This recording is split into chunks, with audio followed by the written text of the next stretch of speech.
کہ صلح حدیبیہ میں چند ایک واقعات اگر آپ دیکھیں تو بڑی اہمیت کے حامل ہیں۔ پہلی بات تو یہ کہ کفار کو مغالطہ تھا کہ مسلمان لڑنے آ رہے ہیں۔ حضور صلی اللہ علیہ وسلم نے فرمایا کہ ہم نے احرام باندھے ہوئے ہیں اور یہ ہمارے پاس جانور ہیں، ہم لڑنے کے لیے نہیں آ رہے۔ لیکن پھر ان کے ذہن میں یہ آیا کہ اگر ہمیں ان کو آنے دیں گے تو اس میں ہماری ذلت ہے۔ وہ ذلت کیوں ہے؟ اس لیے ذلت ہے کہ مسلسل کفار جو تھے ہر غزوے میں، ہر جنگ میں مسلمانوں سے انہوں نے شکست کھائی تھی۔ اچھا، اس کے بعد جب ان کو سمجھ آ گئی کہ مسلمان لڑنے کے لیے نہ آئے تو پھر انہوں نے اپنی انا کا مسئلہ بنایا، اور پھر انہیں کس چیز نے صلح پر آمادہ کیا؟ وہ سب سے پہلا واقعہ عروہ بن مسعود کا تھا۔ جب حضور صلی اللہ علیہ وسلم سے گفتگو کرنے کے لیے آیا تو حضور صلی اللہ علیہ وسلم کی داڑھی مبارک کی طرف ہاتھ بڑھاتا تھا۔ حضرت عمر فاروق رضی اللہ تعالیٰ عنہ اور ایک اور صحابی نے اپنے تلوار کا دستہ اس کے ہاتھ پر مارا اور اس کو کہا کہ اگر اب تو نے پھر ہاتھ حضور کی طرف بڑھایا تو تیرا ہاتھ ہم کاٹ دیں گے۔ اسی دوران یہ عروہ بن مسعود وہاں پہ قریش مکہ کے بہت بزرگ مانے جاتے تھے، بڑے اکابرین میں سے تھے۔ اکابرین میں سے۔ اب وہاں پر نماز کا وقت ہو گیا۔ اب یہ تیسرا واقعہ جو اس صلح میں جس نے انہیں مجبور کیا، انہوں نے کہا کہ نماز کا وقت ہو گیا تو وضو کرنے لگے۔ نبی پاک صلی اللہ علیہ وسلم نے وضو کیا تو صحابہ کے ہاتھ زمین تک بچھ گئے۔ اب حضور صلی اللہ علیہ وسلم کے وضو کا پانی لوگوں کے ہاتھوں تک گیا۔ اب عروہ کہتے ہیں میں دیکھ رہا تھا کہ یہ پانی کو کرتے کیا ہیں، تو صحابہ نے اس حضور کے چہرہ مبارک، ہاتھ کا پانی، پاؤں کا پانی اپنے چہروں سے مل لیا۔ اور وہ کہتے ہیں میں نے ایک عجیب تماشا دیکھا کہ جو بہت نیچے ہاتھ تھے وہاں تک پانی نہیں پہنچا، تو انہوں نے دوسرے صحابی کے ہاتھ پر ہاتھ مل کے اس کی رطوبت سے اپنے چہرے پر لگایا۔ عروہ بن مسعود واپس جا کے ان کو کہتا ہے خبردار محمد سے ٹکر نہ لینا، کیونکہ میں نے کیسر و کسرا، روم اور مصر کے بادشاہوں کو دیکھا ہے، جو جانثاری، جو ادب اور جو احترام میں نے محمد کے دربار میں دیکھا ہے وہ کہیں نہیں دیکھا۔ جو اپنے نبی کا پانی نہیں گرنے دیتے وہ اپنے نبی کا خون کہاں گرنے دیں گے۔ اب اس کے بعد ایک اور واقعہ جس میں اس کا میں نچوڑ رکھ رہا ہوں آپ کے سامنے۔ اب جب وہ صلح ہو گئی، وہ شرائط میرے ساتھیوں نے آپ کے سامنے رکھ دی ہیں، بڑی تفصیل میں صاحب نے گفتگو کی ہے۔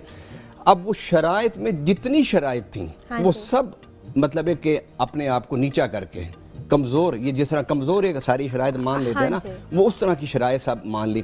اچھا، صحابہ خاموش تھے، لیکن اچانک ایک واقعہ ہوا کہ جو سہیل بن عمر کفار کی طرف سے اس کا بیٹا آ گیا اور وہ جکڑا ہوا تھا اور رسول صلی اللہ علیہ وسلم قدموں میں گر گیا کہ یا رسول اللہ مجھ پر بڑا تشدد کیا، مجھے بڑا مارا ہے، میں بڑے مشکل سے یہاں پہنچا ہوں۔ تو سہیل نے کہا کہ یہ آپ کو واپس کرنا ہوگا۔ میرا آقا صلی اللہ علیہ وسلم نے فرمایا کہ ابھی تو صلح لکھا جا رہا ہے، معاہدہ، صلح پر دستخط تو نہیں ہوئے نا۔ تو اس نے کہا کہ نہیں، دستخط نہیں ہوئے، معاہدہ پورا نہیں ہوا، لیکن میں معاہدہ اس وقت کروں گا جب میرا بیٹا ابو جندل واپس کرو گے۔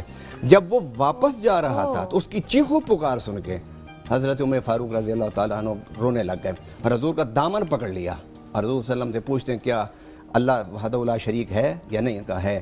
کہا آپ سچے رسول ہیں؟ کہا ہاں ہوں سچا رسول۔ کیا قرآن سچی کتاب ہے؟ کہا سچی کتاب ہے۔ پھر کہا یا رسول اللہ ان کے سامنے اتنا جھک کے پھر کیوں معاہدہ ہو رہا ہے؟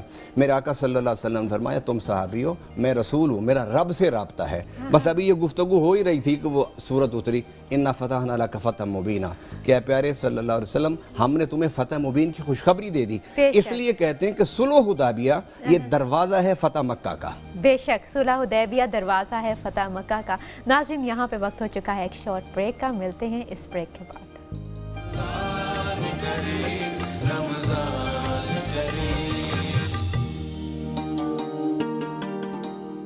ویلکم بیک ناظرین، بات چل رہی تھی یہاں پہ ہمارے دین کی، صلح حدیبیہ کی، اسلام جس انداز سے پھیلا اور تمام روئے زمین پر اپنا آپ منوایا۔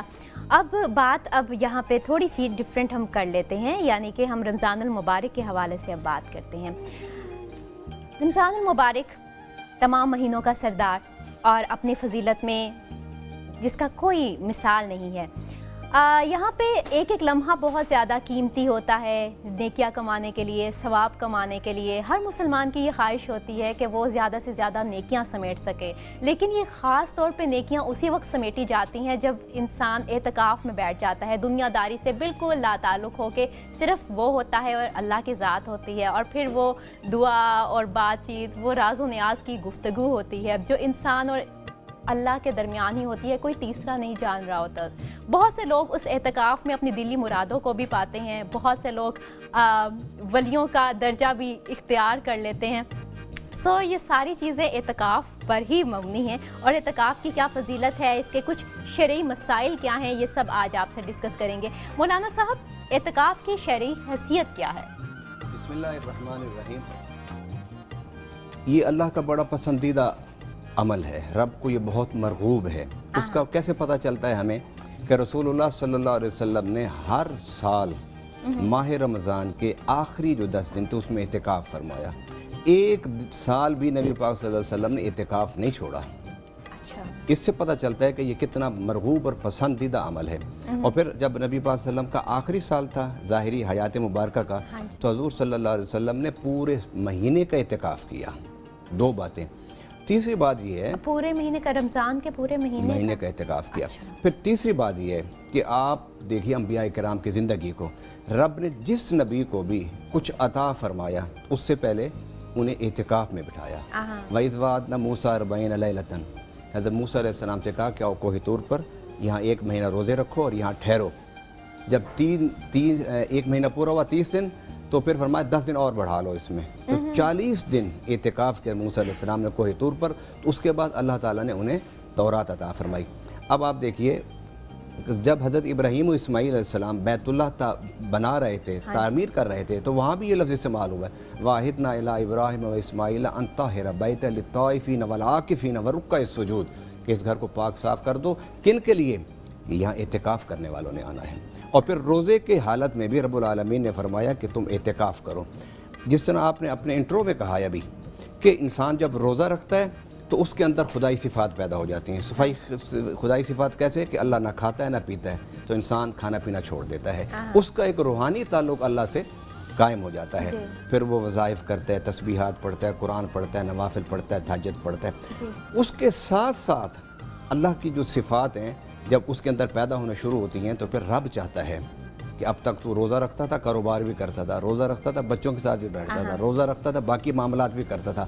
رب چاہتا ہے کہ اب وہ وقت آنا چاہیے تیرے اور میرے درمیان کہ جب صرف تو اور میں ہوں، درمیان میں کوئی تیسرا نہ ہو۔ یہ ایک اعتکاف کا یہ فلسفہ ہے۔ رمضان